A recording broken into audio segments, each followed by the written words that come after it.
কোরবানিটা তো এটা মাংস খাওয়ার জন্য নয়, এটা গোশত খাওয়ার জন্য নয়, এটা একমাত্র অন্তরের তাকওয়া, এটা আল্লাহ পাককে দেখানোর জন্য।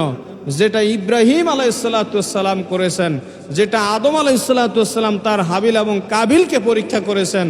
আর আগের যুগে অন্যান্য নবীর উম্মতের মধ্যে এই কোরবানিটা প্রচলন করা ছিল। কারণ আমার আল্লাহ বলছেন যে আল্লাহ আমাদেরকে পশু দান করেছেন, আমরা যেন সামর্থ্য অনুযায়ী আমরা এটা আল্লাহর রাস্তায় কোরবানি করি। এখন যদি আমরা কোরবানি আল্লাহর রাস্তায় না হয় তাহলে আমাদের কোরবানি হবে না।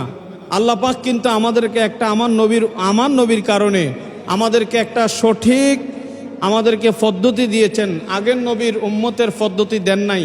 আগের নবীদের উম্মতের মাঝে কোরবানি ছিল, কিন্তু তাদেরটা মাঠের মধ্যে গোশত রেখে আসতে হতো। যারটা কোরবানি হতো তারটা জ্বালিয়ে ফুড়িয়ে ছারকার হয়ে যেত, যারটা কোরবানি হতো না তারটা মাঠের মধ্যে পড়ে থাকতো।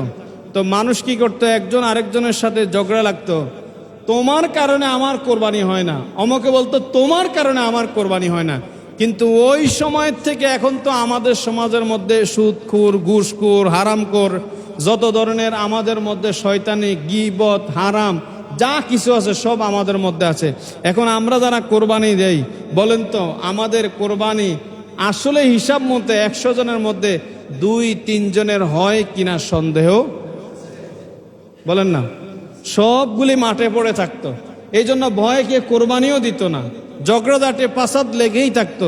যার কারণে আমার নবী আমাদের জন্য শরীয়ত একটু সহজ করে নিয়ে আসলেন। আমার উম্মতেরা মাংস সংরক্ষণ করবে, আল্লাহর রাস্তায় দিবে, আত্মীয় স্বজনকে দিবে, নিজেও খাবে। আর আমার নবীর উম্মতদেরকে আমার নবী কখনো মানুষের মাঝে লজ্জা শরম দিতে চান।